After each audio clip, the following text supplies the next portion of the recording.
Hello doctors, welcome back to our channel grammatical. मेरा नाम है गुंजन सिंह। तो जैसा कि 2023 की काउंसलिंग जो है ओवर हो चुकी है ऑलमोस्ट। अब जो 2024 को टारगेट कर रहे हैं उनके लिए क्या क्या चीज़ें जो है पहले रहती है, कौन कौन सी चीज़ों पे उनको ध्यान देना है, जो न्यू एस्पेरेंट है उनको ये चीज़ ध्यान देने वाली चीज़ है। तो ये वीडियो आपके लिए बहुत ही इम्पॉर्टेंट होने वाला है। वीडियो में बने रहिए। अगर आप चैनल पे नए हो तो चैनल को लाइक शेयर एंड सब्सक्राइब जरूर कीजिए। बेल आइकन प्रेस करके रखिए ताकि जो भी नोटिफिकेशन और अपडेट आती है मैं आपको टाइम पे अपडेट करूं, आप अपडेटेड रहो। तो चलिए बढ़ते हैं आगे। तो आज का जो टॉपिक है वो है एलिजिबिलिटी क्राइटेरिया के ऊपर। हम यहाँ ये देखेंगे कि स्टेट वाइज डोमिसाइल में क्या क्राइटेरिया रहता है,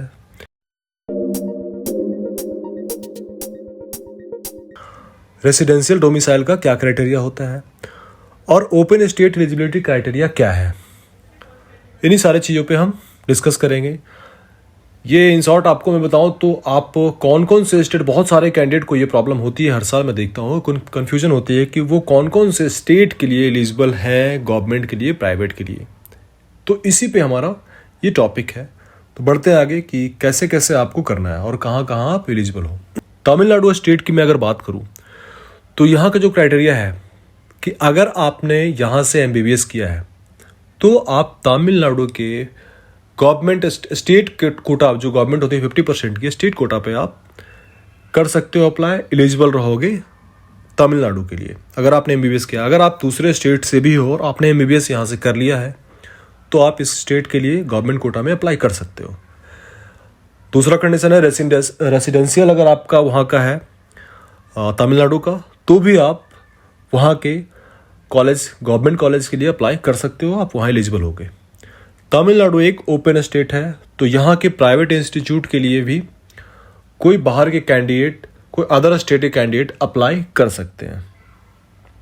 तेलंगाना, तो तेलंगाना की अगर हम बात करें तो तेलंगाना में अगर आपने MBBS किया है वहाँ से तो आप एलिजिबल रहोगे गवर्नमेंट के लिए। 50% कोटा जो होती है स्टेट कोटा के लिए आप एलिजिबल होगे। रेसिडेंशियल भी अगर रेसिडेंशियल आपका वहाँ का है तो भी आप स्टेट कोटा के लिए एलिजिबल हो। और ये भी तेलंगाना भी एक स्टेट जो है वो ओपन स्टेट है। उत्तर प्रदेश की अगर मैं बात करूँ तो आपको MBBS करना मस्ट है यहाँ पे। अगर आपका सिर्फ रेसिडेंशियल है यूपी से, अगर आप यूपी के रहने वाले हो और आप सोच रहे हो कि स्टेट कोटा में आप अप्लाई कर सकते हो, 50% में आप एलिजिबल हो या नहीं हो, तो बिल्कुल भी नहीं। आपका अगर डोमिसाइल सिर्फ है, रेसिडेंशियल है और आपने MBBS नहीं किया है उत्तर प्रदेश से तो आप एलिजिबल नहीं होगे 50% कोटा जो स्टेट कोटा की होती है। हाँ, अगर आपने MBBS किया है, किसी भी स्टेट से हो आप, तो आप यूपी के स्टेट में गवर्नमेंट कोटा के लिए अप्लाई कर सकते हो। सॉरी, ये ओपन स्टेट है तो प्राइवेट इंस्टीट्यूट के लिए भी ओपन है, सारे कैंडिडेट अप्लाई कर सकते हैं। उत्तराखंड की बात करें तो MBBS जिन्होंने किया है वहाँ से वो एलिजिबल होंगे स्टेट कोटा के लिए। रेसिडेंशियल से काम नहीं चलेगा, दैट मीन्स कि रेसिडेंशियल सिर्फ है तो आप वहाँ के गवर्नमेंट कोटा के लिए अप्लाई नहीं कर सकते हैं। और उत्तराखंड जो है वो क्लोज स्टेट है, सिर्फ जिनका डोमिसाइल है वहाँ का उत्तराखंड का वही कैंडिडेट जो है प्राइवेट इंस्टीट्यूट के लिए अप्लाई कर सकते हैं। वेस्ट बंगाल की बात करें तो MBBS आपका अगर वहाँ से है तो आप एलिजिबल हो गए। रेसिडेंशियल भी है आपका तो आप 50% में एलिजिबल हो और ये भी एक ओपन स्टेट है। बढ़ते हैं आगे। जम्मू एंड कश्मीर की बात करो तो MBBS आपका करना मस्ट है वहाँ से, तभी आप 50% स्टेट कोटा में अप्लाई कर सकते हो। अगर आपका सिर्फ रेसिडेंशियल है जम्मू कश्मीर का तो आप वहाँ के स्टेट कोटा के लिए एलिजिबल नहीं होगे।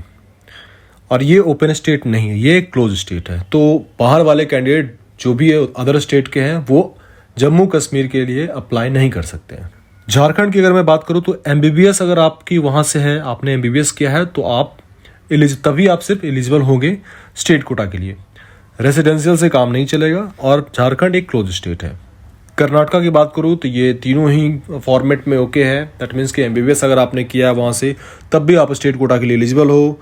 आपका रेसिडेंशियल है फिर भी आप एलिजिबल हो स्टेट कोटा के लिए। दैट मीन्स कि अगर रेसिडेंशियल सिर्फ है और आपने MBBS किसी और स्टेट से किया है तो भी आप कर्नाटका के लिए स्टेट कोटा में अप्लाई कर सकते हो। और ये एक ओपन स्टेट है तो कोई भी अदर कैंडिडेट जो है अप्लाई कर सकते हैं, यहाँ एडमिशन ले सकते हैं। केरला की मैं बात करूं तो ये एमबीबीएस जो आपने वहाँ से किया है तो आप एलिजिबल हो गए स्टेट कोटा के लिए। रेसिडेंशियल भी है तो भी आप स्टेट कोटा के लिए एलिजिबल हो। ये एक ओपन स्टेट नहीं है, ये क्लोज स्टेट है। मध्य प्रदेश की बात करूं तो एमबीबीएस अगर आपने वहाँ से किया है तो आप स्टेट कोटा के लिए एलिजिबल हो। डोमिसाइल अगर आपका वहाँ का है तो भी एलिजिबल हो आप स्टेट कोटा के लिए, और ये एक ओपन स्टेट है। महाराष्ट्र की बात करूँ तो आपको मस्ट है एमबीबीएस करना, तभी आप स्टेट कोटा के लिए अप्लाई कर सकते हो। सिर्फ रेसिडेंशियल से काम नहीं चलेगा, और ये क्लोज स्टेट है। उड़ीसा की बात करूँ तो एमबीबीएस आपको करना, अगर आपने एमबीबीएस किया है तो आप वहाँ के स्टेट कोटा के लिए एलिजिबल होंगे। रेसिडेंशियल डोमिसाइल अगर आपका वहाँ का है तो भी आप एलिजिबल हो गए स्टेट कोटा के लिए। ओपन स्टेट की बात करूँ तो ये क्लोज स्टेट है, ये ओपन स्टेट नहीं है। पुडुचेरी की बात करूँ तो एमबीबीएस आपका अगर वहाँ से है तो आप स्टेट कोटा के लिए एलिजिबल हैं। डोमिसाइल की बात करूँ, रेसिडेंशियल अगर आपका वहाँ का तो भी आप एलिजिबल है वहाँ पे, और ये एक ओपन स्टेट है। पंजाब भी एक ओपन स्टेट है, कोई भी अदर कैंडिडेट अप्लाई कर सकते हैं पंजाब के लिए, प्राइवेट इंस्टीट्यूट के लिए। रेसिडेंशियल अगर आपका वहाँ का रेसिडेंशियल अगर आपका वहाँ पे है तो आप गवर्नमेंट कोटा के लिए अप्लाई नहीं कर सकते हैं। सिर्फ रेसिडेंशियल से काम नहीं चलेगा, आपको एमबीबीएस करना मस्ट है पंजाब से, तभी आप वहाँ के गवर्नमेंट कोटा के लिए अप्लाई कर सकते हैं। 50% जो स्टेट कोटा होती है उसके लिए अप्लाई कर सकते हैं। राजस्थान एक ओपन स्टेट है, तो कोई भी कैंडिडेट इसके लिए प्राइवेट इंस्टीट्यूट के लिए एलिजिबल है और वो अप्लाई कर सकते हैं, एडमिशन ले सकते हैं। एमबीबीएस आपका करना मस्ट है वहाँ पे, तभी आप राजस्थान के स्टेट कोटा में पार्ट ले सकते हैं, भाग ले सकते हैं। दिल्ली की बात करो तो मैं आपका एमबीबीएस करना मस्ट है वहाँ से, तभी आप दिल्ली के गवर्नमेंट जो स्टेट कोटा की सीट होती है उसमें आप अप्लाई कर सकते हैं और आप सीट ले सकते हैं। यहाँ का डोमिसाइल होने से आपका काम नहीं चलने वाला है। दैट मीन्स कि आपका सिर्फ डोमिसाइल है। अगर आपने एमबीबीएस किसी और स्टेट से किया है तो फिर आप उस कंडीशन में इस स्टेट के लिए स्टेट गवर्नमेंट कोटा जो 50% होती है वो उस सीट के लिए अप्लाई नहीं कर सकते हैं, और ये एक क्लोज स्टेट है। गोवा की बात करें तो ये एक क्लोज स्टेट है। आपका अगर रेसिडेंशियल वहाँ का है गोवा का तो आप स्टेट कोटा के लिए एलिजिबल हैं, और अगर आपने एमबीबीएस भी किया है तो भी आप एलिजिबल हैं। गुजरात की बात करो तो ये क्लोज स्टेट है। अगर आपने एमबीबीएस किया है वहाँ से तो आप गवर्नमेंट स्टेट कोटा की सीट ले सकते हैं, और रेसिडेंशियल भी अगर आपका वहाँ से है तो भी आप ले सकते हैं सीट। हरियाणा एक ओपन स्टेट है, और एमबीबीएस आपने किया है तो आप गवर्नमेंट कोटा के लिए एलिजिबल रहेंगे, और रेसिडेंशियल भी आपका है तो भी आप एलिजिबल रहेंगे।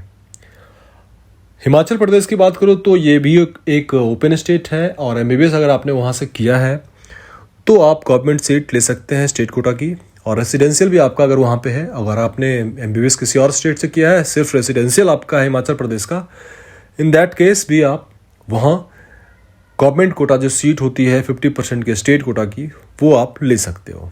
आंध्र प्रदेश की अगर मैं बात करूँ तो एमबीबीएस आपको वहाँ से अगर आपने किया है तो आप एलिजिबल हैं स्टेट कोटा के लिए। डोमिसाइल वाले कैंडिडेट भी एलिजिबल हैं, और ये ओपन स्टेट है। आसाम में आपको एमबीबीएस करना मस्ट है, सिर्फ रेसिडेंशियल से काम नहीं चलने वाला। स्टेट कोटा के लिए अगर आप अप्लाई करना चाहते हैं तो एमबीबीएस करना मस्ट है, और ये क्लोज स्टेट है। बिहार की बात करूँ तो आपको एमबीबीएस करना मस्ट है, सिर्फ रेसिडेंशियल से काम नहीं चलने वाला है। और ओपन स्टेट की बात करूँ तो ये बिहार जो है ओपन स्टेट है। कोई भी अदर स्टेट के बच्चे जो भी हैं, स्टेट के कैंडिडेट जो भी हैं, वो यहाँ अप्लाई कर सकते हैं। बिहार एक प्राइवेट इंस्टीट्यूट के लिए आप ओपन स्टेट है तो कर सकते हैं आप। चंडीगढ़ की बात करूँ तो एमबीबीएस अगर आपने वहाँ से किया है तो आप स्टेट कोटा के लिए एलिजिबल हो। रेसिडेंशियल भी अगर आपका वहाँ का है तो भी आप स्टेट कोटा के लिए एलिजिबल होंगे, और ये क्लोज स्टेट है। छत्तीसगढ़ की मैं बात करूँ तो अगर एमबीबीएस आपने वहाँ से किया है तो आप स्टेट कोटा के लिए एलिजिबल रहेंगे।